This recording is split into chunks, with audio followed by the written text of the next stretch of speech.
Gracias, gracias. Jesús, el Rey. Dígale que está al lado, Jesús es Rey.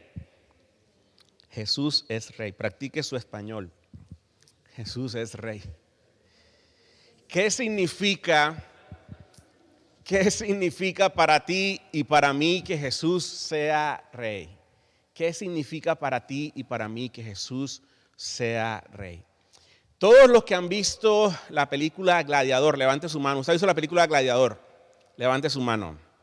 Con Russell Crowe y Joaquín Phoenix. Recordarán fácilmente lo que para muchos es la mejor escena. Esa es la mejor escena de la película.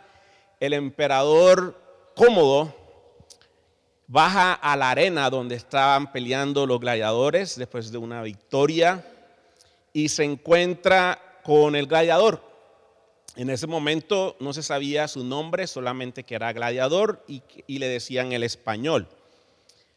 Y que él acababa de llevar a sus amigos a una victoria asombrosa e inesperada. Una vez que se acercó, cuando él ve que ellos ganan, él se baja y baja allí a la arena. Se acerca a los gladiadores y Cómodo le pide al héroe en ese momento que revele su nombre. Y el español le dice la frase conocida: mi nombre es Gladiador. Da la espalda y se va caminando, y eso no se podía hacer, eso fue una ofensa, y el emperador se molesta y le dice: bueno, voltéate, déjale irrespeto, y le exige que se quite el casco en ese momento y que revele su nombre. Después de respirar bien hondo, porque sí lo hace, y con una confianza desafiante que tenía él, el español se da vuelta, muestra su rostro, se quita la máscara y le dice su verdadero nombre. Aquí viene el nombre: Máximos Décimos Meridius, comandante de los ejércitos del norte, general de las legiones de Félix, servidor leal del verdadero emperador Marco Aurelio, padre de un hijo asesinado y esposo de una esposa asesinada. En ese momento todos recordamos, se queda asombrado porque ve, este era el que debía ser el rey de Roma. Todos sabemos la historia, y es una historia de traición, donde Cómodo, el hijo del emperador, quiere matar y busca matar al gladiador cuando no era un general. Y así es la historia cuando ellos se reencuentran. Y cualquiera en ese momento podía sentir esa adrenalina corriendo, tanto por Cómodos como por Máximos. Para Cómodo había culpa y odio al mismo tiempo, que era causado por su miedo y la sed de poder que tenía. Era evidente en ese momento esa culpa y ese odio. Para Máximos, el español, la oportunidad de hacer justicia estaba más cerca que nunca. Cómodo había usurpado el trono al hacerle algo horrible a Máximo, donde mata a su esposa, a su hijo. Y Máximo se había convertido en un esclavo, terminó siendo un esclavo. Perdió todo, incluyó su familia, y la historia sabemos que es muy asombrosa. La Biblia como tal, la Biblia, si leemos, cuando usted lee la Biblia totalmente, la Biblia en muchos sentidos es la historia de reyes, de imperios, de reinos. Y podemos ver cómo este tema de los reinos, a lo largo de las Escrituras, leyendo libros como Génesis, Éxodos, Josué, Jueces, primer libro y segundo libro de Samuel, Reyes, Crónicas, Esther, Salmos y todos los profetas, todos esos libros que acabo de decir es acerca de reinos. El concepto y la idea de reino y de reyes está en la Biblia. Aún las fechas en las que se dan los eventos se dan dentro del marco de la idea de un reino. O sea, el punto en la línea del tiempo es con referencia a un rey. Y no es una sorpresa que los mensajes de Jesús estén dentro de el contexto del marco del reino de Dios. El reino de Dios. Y sus parábolas, todas son enseñanzas acerca de cómo se vive en el reino de Dios, cómo funciona el reino de Dios, qué esperar del reino de Dios. Y también el Sermón del Monte, uno de sus mensajes principales, se trata de cómo vivir en el reino de Dios. La Navidad, que ya la estamos celebrando, como lo vengo diciendo, para Walmart, Home Depot y Costco ya se va a acabar la Navidad. Ya están pensando en el día de San Valentín. Para nosotros apenas va a empezar. La historia de la Navidad, la historia de la encarnación de Jesús está dentro del marco de la idea de la liberación del reino de Roma. Y lo vemos ahí en los primeros capítulos de Lucas. Y se trata de la idea o del contexto, del marco también de el rey de Judea, los Herodes. Cuando el ángel Gabriel fue enviado a Nazaret para anunciarle a María las noticias sobre Jesús, le contó el propósito de la encarnación de Jesús. Vamos a leer en Lucas 1, 32 y 33. Dice, este es el mensaje del ángel a María. Él será un gran hombre y lo llamarán Hijo del Altísimo. Dios, el Señor, le dará el trono de su padre David. Si notan, el lenguaje es de tronos y reinos. Y reinará sobre el pueblo de Jacob para siempre. Su reinado no tendrá fin. Entonces, de entrada vemos que el asunto de la encarnación, de la Navidad de Jesús, tiene que ver con la identidad de Jesús como rey. No podemos conocer a Jesús, explorar a Jesús, estudiar a Jesús sin considerar que Él es rey. Venimos estudiando una serie de enseñanzas sobre la identidad de Jesús. ¿Quién es Jesús? Hace unas semanas estudiamos que Él es profeta y la identidad de profeta enfatiza sus milagros y sus enseñanzas. Luego estudiamos de que Él es sacerdote. Su sacerdocio enfatiza que Él es quien nos salva. Él es nuestro sacrificio. Él es quien nos reconcilia con el Padre. Y su reinado enfatiza quién gobierna el mundo y quién debe gobernar nuestras vidas. Entonces, al igual que Lucas, Mateo también nos dice algo interesante, que cuando vinieron los hombres sabios o los reyes magos, como le dicen en Latinoamérica, llegaron del oriente y vinieron a rendir homenaje al niño Jesús y preguntaron también la misma idea, ¿dónde está el rey de los judíos?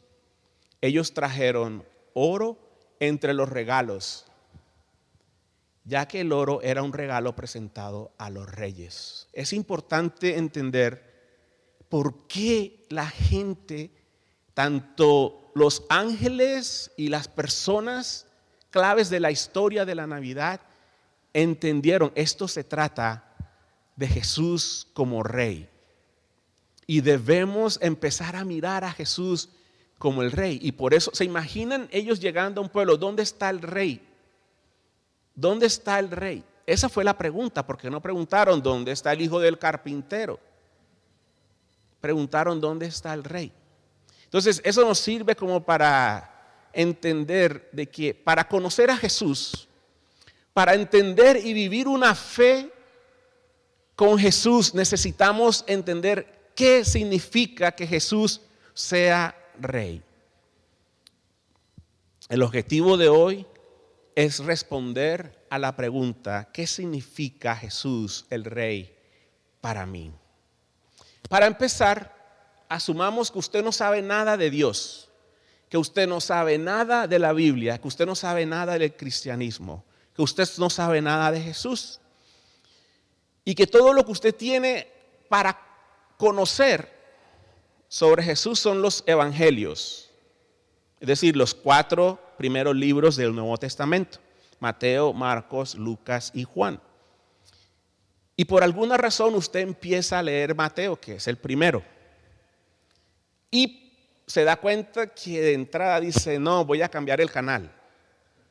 Dice, yo no quiero leer sobre genealogías, porque las genealogías son improductivas. ¿De qué nos sirve a nosotros saber de quién fue nieto Jesús?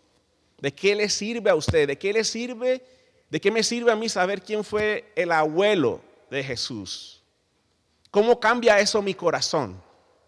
¿Cómo cambia eso mi fe? Y Mateo empieza su libro con una genealogía. Si usted tiene su Biblia o su teléfono, usted puede abrirlo y se da cuenta, oye, sí, empieza la genealogía de Jesús. Y nadie quiere leer genealogías, ¿cierto? Nadie quiere leer eso. ¿Por qué es importante la genealogía para entender a Jesús como rey? Cuando leemos los evangelios y la Biblia, nuestro primer objetivo al leer la Biblia no es aprender cómo hacer cosas, cómo cambiar, cuáles son los consejos para mejorar mi vida, mi fe cristiana, o cómo corregir mi comportamiento. Eso es importante, pero eso es el resultado de algo mucho más importante. Cuando nosotros leemos la Biblia, sabemos y necesitamos tener en cuenta que es la oportunidad de experimentar la verdadera libertad y el amor y el verdadero amor al entrar en una relación con Jesús. Bueno, entonces, ¿de qué me sirve a mí la genealogía para entender el amor de Jesús para mi vida? ¿De qué me sirve a mí entender todos esos nombres? Bueno, Mateo era alguien muy inteligente, al parecer muy inteligente, y la forma como él escribe su evangelio lo hace como a manera de un rompecabezas con claves, clues, por aquí y por allá. Y la genealogía, cuando él la escribe como un rompecabezas, como clues, con una cosa, con un mensaje allí escondido para enfatizar que Jesús es rey. Él era astuto al escribir y buscaba comunicarle detalles de quién era Jesús de una manera muy única a ellos. Vamos a saltarnos aquí algo, porque quiero mostrarles una imagen de cómo Mateo escribe. Vamos a ir a la imagen vamos a volver aquí en un rato, por favor, la imagen de las letras. Mateo escribe, a ver si la encontramos, the picture with the numbers. Sorry, I threw you off. La genealogía de Jesús tiene un secreto, que cuando él escribe, y por eso es importante que yo quiero que lo entiendan eso, porque Mateo desde el inicio, él está apuntando y quiere que sus lectores entiendan que Jesús es rey. Y luego vamos a escuchar por qué, de qué me sirve a mí esto. Mateo dice en Mateo capítulo 1, perdón. Mateo capítulo 1 dice que en el contar las genealogías, Mateo divide las generaciones de Jesús y dice y Jacob era padre de José, que fue el esposo de María, de cual nació Jesús, llamado el Cristo. Y luego en el versículo 17 dice que así que hubo en total 14 generaciones, versículo 17, desde Abraham hasta David. 14 desde David hasta la deportación a Babilonia y 14 desde la deportación de Babilonia a Cristo. El número 14, ahora sí vamos a la imagen. Let's go back to the image. Sorry, Bailey. Let's go back to the image. El número 14 es lo que está determinando quién era Jesús y lo que significaba. Ahora sí, bueno, ¿qué significa todo eso? Hay un concepto que se llama la gematria, que es una forma de escribir con base a números. Y lo que hace Mateo es decir esas 14 generaciones. Si ustedes se dan cuenta, el número 14 dice el texto que hay 14, 14 y 14. Cada letra en el alfabeto hebreo tenía un número. La D, que es esa que parece, bueno, se parecen las dos, pero esa es la letra D, vale 4. La letra A, en este caso es la B pequeña, tiene 6. Y la otra D tiene 4, que es David. O sea, lo que él está diciendo es que Jesús, por donde lo quieran ver, es hijo de David. Eso es un dato para aquellos que les gustan los datos. Puede significar mucho, puede significar poco, pero ¿por qué es importante? So, we're going to go back to 2 Samuel.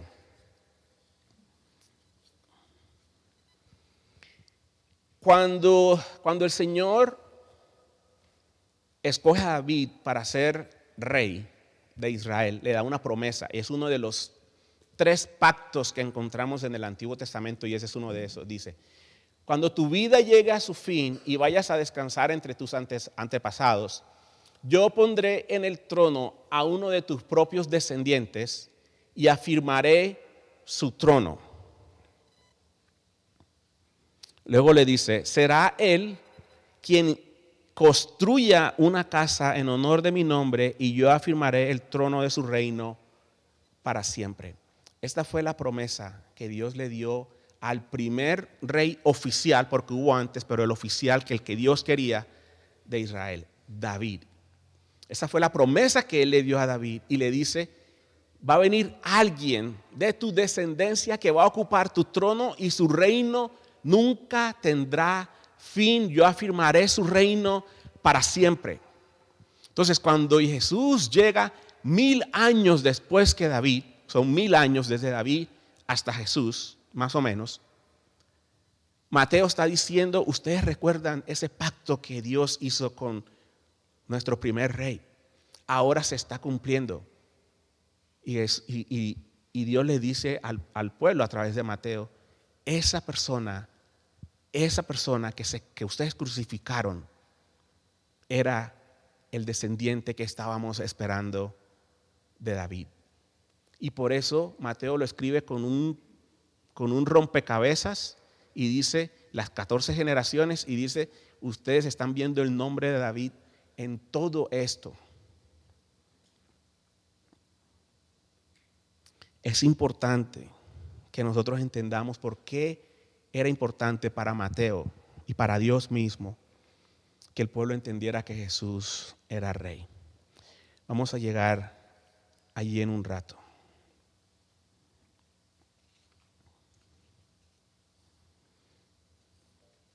Hay 3 cosas que debemos aprender y abrazar en cuanto al reinado de Jesús. Esas son las 3 cosas que yo quiero que usted se lleve hoy en su corazón. ¿Por qué fue importante para el pueblo judío entender que Jesús era rey? Esa era su expectativa, ese era su anhelo, ese era su deseo. Para ellos que apareciera finalmente ese rey el cual iba a tener un reinado eterno, porque esa fue la promesa que se le dio a David, significaba que Dios finalmente vendría a traer libertad y restituir la identidad de Israel como nación. Por eso era tan importante para ellos que llegara este rey. Entonces, cuando Mateo está diciendo ese rey, el Jesús lo está comentando, lo está afirmando con los hombres del oriente, lo está confirmando con la genealogía, una y otra vez lo está comentando. Él dice, ese es el cumplimiento de ese pacto que Dios hizo con David. Ahora, ¿qué tipo de libertad es la que el pueblo esperaba? Ellos esperaban una libertad tipo militar, una libertad tipo imperio, donde hubiera una batalla y Jesús derrocara y matara a Herodes y matara a los romanos y se sentara en un trono con poder superior a todos. Y ese era el anhelo de ellos. Pero la verdad es que eso no fue lo que Jesús vino a hacer. No aún. Hay tres cosas que debemos aprender y abrazar del reinado de Jesús ahora. Lo primero, Jesús, el Rey, es digno de nuestra adoración. Jesús, el Rey, es digno de nuestra adoración. ¿Por qué cree usted que la gente venera, admira, respeta y rinde homenaje a personas famosas, ricos, políticos, presidentes y reyes? ¿De dónde viene esa reacción natural en el ser humano de admirar, de respetar, de asombrarse por la grandeza de otra persona y el estatus de otra persona? Esta tendencia viene del diseño con el cual Dios nos hizo. Fuimos creados por Dios para su gloria. Y uso el ejemplo de la admiración y los famosos porque es nuestra naturaleza. Digamos que aquí entre el rector o la rectora del colegio. Todo el mundo, normal. Digamos que entre el alcalde de Denver. Todo el mundo voltearía a ver, ¿cierto? Digamos que entre John Elway. ¿Cierto? Yo creo que ahí la distracción es mayor. O digamos Messi. ¿Cierto? Digamos que entre el presidente de Estados Unidos. Es nuestra tendencia natural de admirar, respetar, venerar a aquellos que tienen un estatus mayor. ¿Pero por qué? Porque Dios nos creó con esa necesidad de adorar, de admirar. Es nuestro diseño. Cuando Dios nos creó, puso eso en nuestro ADN.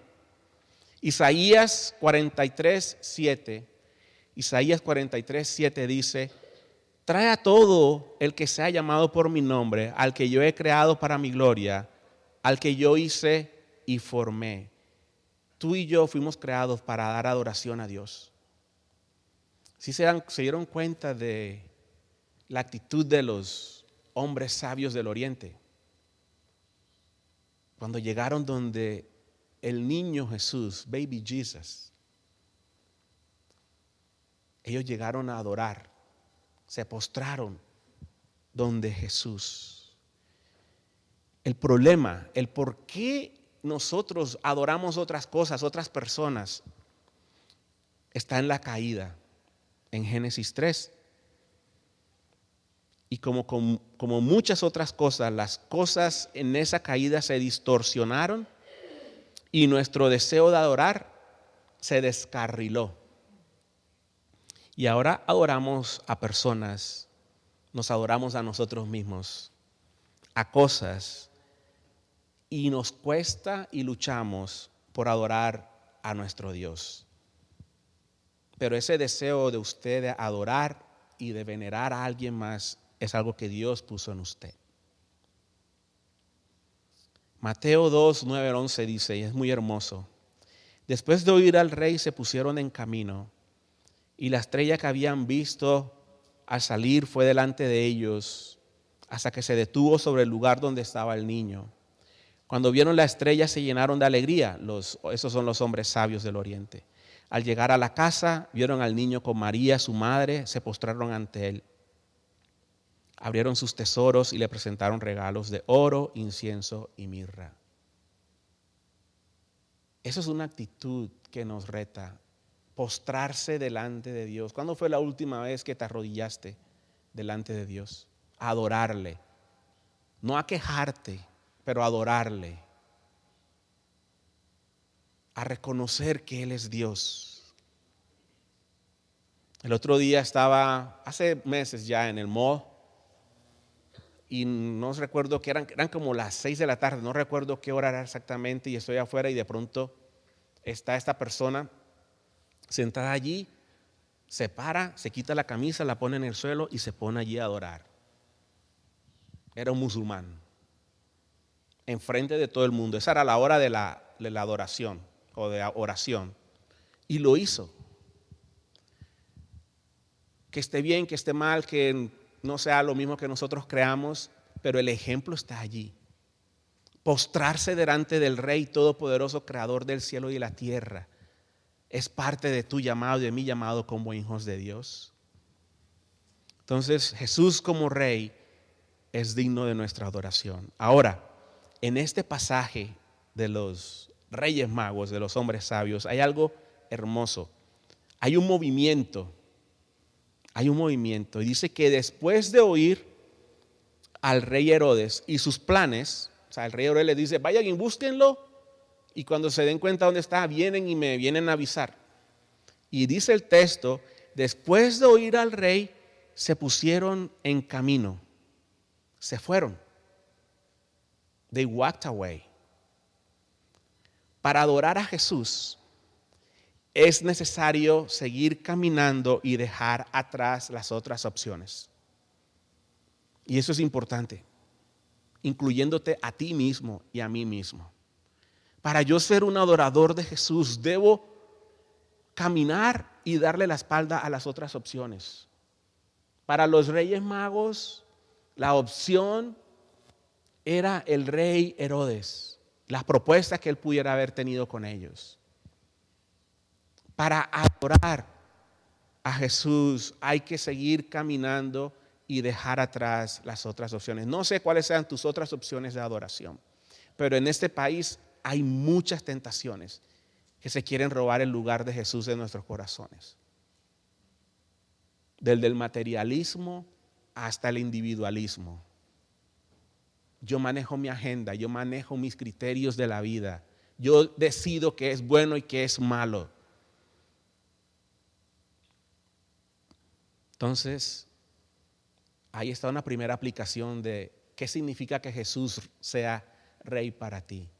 Para que puedas ser un adorador de Jesús, un seguidor de Jesús, debes dejar las otras opciones.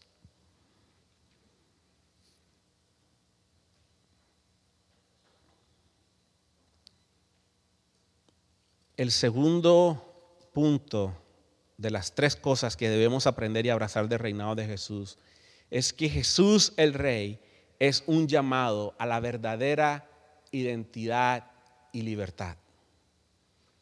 Mientras los israelitas esperaban al Mesías, las expectativas de ellos eran la restauración de su identidad como nación y la recuperación de su libertad de los romanos.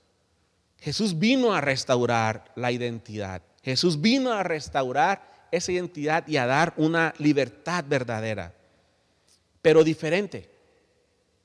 Era diferente lo que Jesús vino a ofrecerles. No era necesariamente una identidad nacionalista, sino una identidad espiritual. El reinado de Jesús es una cuestión de identidad cultural. Es una cuestión de libertad. Cuando la identidad es clara, hay verdadera libertad. Y por eso los israelitas por mucho tiempo, tanto en Egipto como dentro de Roma, siempre batallaron con saber quiénes eran como nación y como persona. Lucharon y por eso, porque no tenían clara y lucharon para sentirse con una identidad propia, se mezclaban con otras cosas, aceptaban la invitación de otras cosas.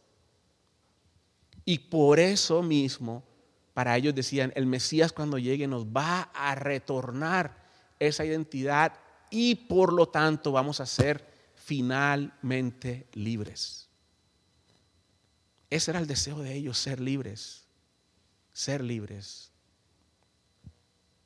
Como lo viven muchos de ustedes que siguen clamando por su país, por ejemplo, Venezuela o Cuba, algunos en Colombia, Bolivia, donde no hay una plena libertad. Pero la libertad a la que Jesús nos llama es una libertad espiritual. En cierto sentido, los israelitas no estaban tan equivocados. Sus expectativas tenían que ver con identidad y libertad.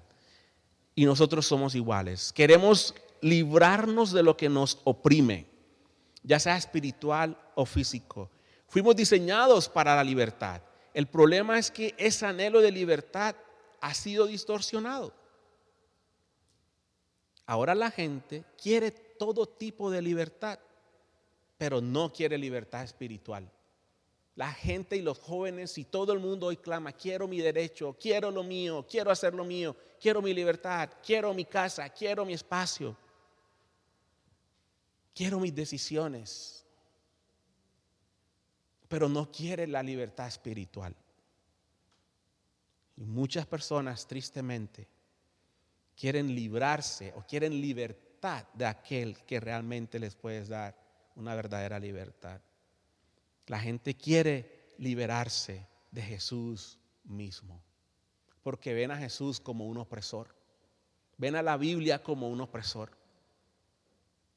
como si Jesús hubiera venido a robar algo de nosotros. El reinado de Jesús requiere que estemos dispuestos a confiar en su reinado. Jesús, el Rey, es también un llamado a la confianza y a la obediencia. Y esto es algo que toda persona en poder y en autoridad espera, que confíen. Al final de su misión, Jesús pronunció una declaración muy poderosa en una conversación con Poncio Pilato, quien lo envió a la cruz.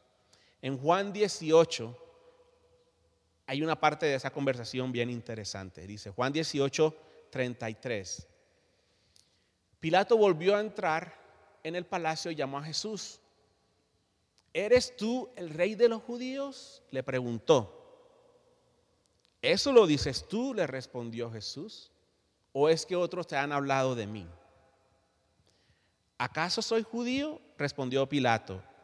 Han sido tu propio pueblo y los jefes de tus sacerdotes los que te han entregado a mí. ¿Qué has hecho? Y Jesús en el versículo 36 les dice: mi reino no es de este mundo. Esa es una frase poderosa, porque dijo: sí soy rey, pero no de este mundo. Si lo fuera, mis propios guardias pelearían para impedir que los judíos me arrestaran.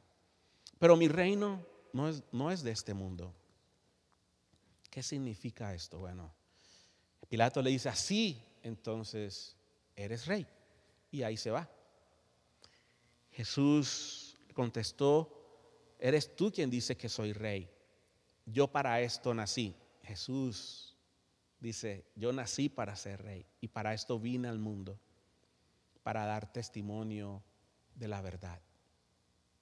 Su misión o su reinado va de la mano con la verdad. Y por eso, lo que acabo de decir, Jesús como rey es un llamado a la confianza en que su verdad y la forma como Él gobierna es digno de confiar y de obediencia. No puedes llamar a Jesús tu rey si no estás dispuesto a confiar y a obedecer, porque Él tiene la verdad. Bueno, Jesús dice: mi reino no es de este mundo. Eso significa varias cosas. Significa que Él no gobierna como lo hacen los reyes terrenales. También significa que las normas o valores de su reino no son de este mundo. Por ejemplo, mientras nosotros nos preocupamos por empleos, dinero, fronteras, países, banderas y ese tipo de cosas y nacionalismo, Él está viendo las cosas desde una perspectiva totalmente distinta, más elevada. Está mirando todo. Él mira cómo las personas se aman, cómo las personas aman y temen al Señor. Él mira desde el cielo con tristeza a esta humanidad a causa de tanta maldad, la corrupción y la depravación que hay en esta su creación. Jesús mira las cosas totalmente diferentes. Jesús no está preocupado si tu pasaporte es azul o rojo. Jesús, esas son cosas de este mundo. Cuando Jesús nos mira como rey, Él mira tu corazón. Mira si realmente le adoras, si realmente confías en Él, si realmente estás dispuesto a obedecer, si realmente anhelas una verdadera libertad. Su reino no es de este mundo, también significa que es un reino que es mejor. Cuando Él dice eso, mi reino no es de aquí, lo que está diciendo, todo eso que ustedes están viendo aquí, esto es el reinado, mi reino es mucho mejor que todo esto. Su reino no es corrupto y es por eso que necesitamos orar, que venga tu reino y que se haga su voluntad. Su reino, su reinado es mejor. Voy a hacer un paréntesis aquí. Ahora vamos a entrar en una nueva etapa como país, con un nuevo presidente. Y la oración siempre debe ser la misma. Que venga tu reino y que se haga tu voluntad. Esa debe ser la oración del cristiano. Yo sé que algunos de ustedes están preocupados. Otros quizás están tranquilos. Otros quizás dicen, gloria a Dios. Otros dicen, no era lo que yo quería. ¿Por qué la diferencia en opiniones si todos somos hijos de Dios? Porque cada uno tenemos nuestros propios intereses. Cuando nuestro interés es el reino de Dios, siempre vamos a concluir en lo mismo. Que venga tu reino y que se haga tu voluntad y no la mía, Señor. Sea lo que pase. Eso es confiar en el verdadero rey, no en el rey de la Casa Blanca. Ahí no podemos poner la esperanza. No allí, no. Que venga tu reino, Señor. Ahora, hablando de verdadera identidad y libertad, la que Jesús viene a traer. Nuestro Jesús, el de la Biblia, Él es por nosotros.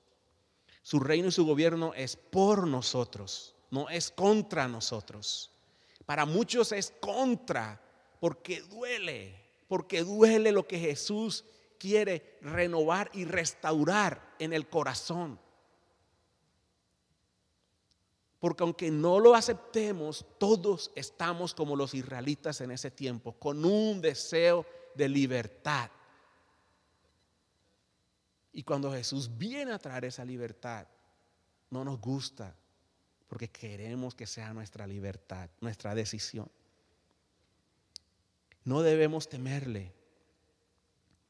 No debemos pensar que Él viene a robar, a quitarnos algo.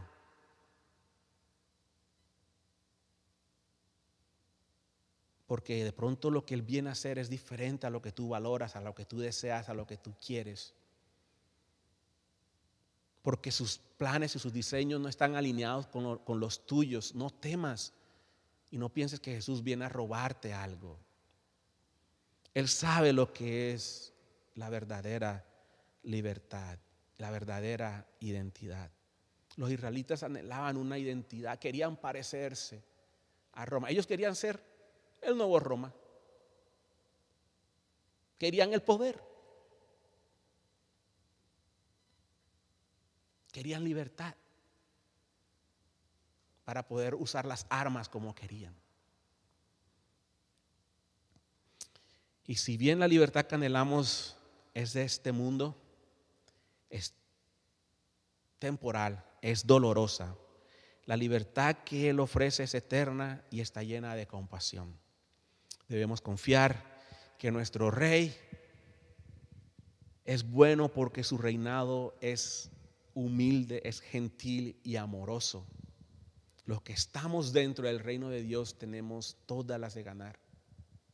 Pero para que eso tenga sentido, toca desprendernos de este mundo, porque el reino del cual usted y yo hacemos parte, que dijo Jesús, no es de este mundo. Para que el reino de Dios tenga sentido en tu vida, tienes que dejar este mundo aunque estés aquí. Tienes que morir a los planes, a las metas de este mundo. Tienes que morir al sueño americano, porque el reino de Dios no va a tener sentido si tú todavía quieres quedarte en este mundo. Porque el reino de Dios, Jesús dijo, no es de este mundo. No es de este mundo. Jesús Rey entonces significa tres cosas. Quiero que se lleve para su casa. Jesús Rey es un llamado a la adoración, a la libertad y a la obediencia. Eso es lo que yo quiero que usted sepa. ¿Qué significa? Esa fue la pregunta con la que iniciamos. ¿Qué significa que Jesús es Rey? Significa que tú y yo debemos adorarle. Significa que tú y yo tenemos que buscar la verdadera libertad que Él ofrece y no la que yo quiero. Y significa que tú y yo debemos obedecerle, porque Él es el Rey. Amén. Cierre sus ojos y ore conmigo. Señor Jesús, yo te doy gracias. Jesus, I thank you. Señor Jesús, yo te doy toda la honra y toda la gloria en ese momento. Give you all the glory, all the honor, Jesus, in this moment. Señor Jesús, gracias porque tú eres Rey. Gracias porque tú eres el Rey, Señor. Thank you, Jesus, because you are the King.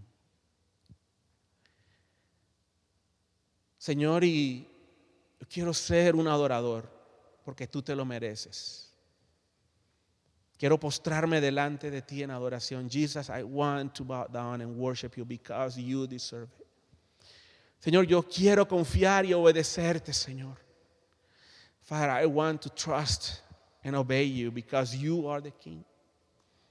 Y Jesús, yo quiero esa libertad que tú como Rey vienes a traer.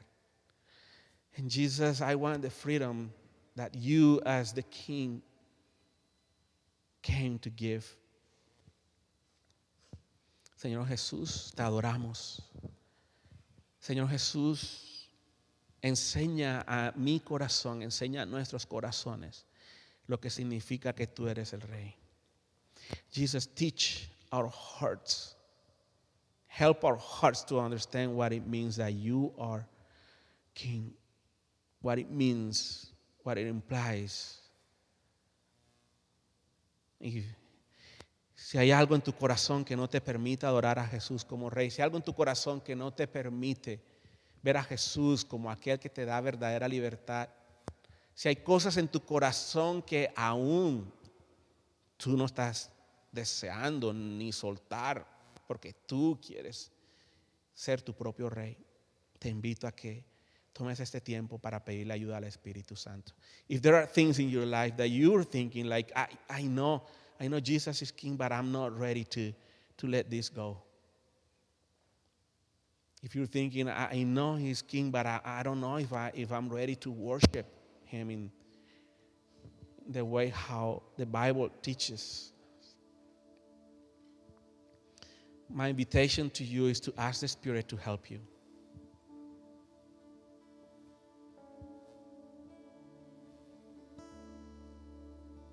Jesús, tú mereces la gloria y la honra, Señor. Tú eres digno de toda la alabanza, Señor. Jesus, you're worthy of all praise and worship.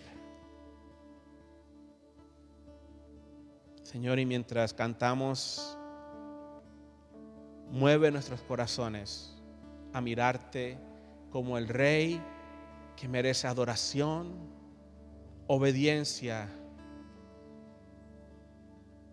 y el Rey que viene a darnos verdadera identidad. Jesus, and as we worship you, please help us to take home, to take with us that you as the King deserve the worship, obedience, and for us to keep in mind that you are the one who offers true identity and true freedom. Amen.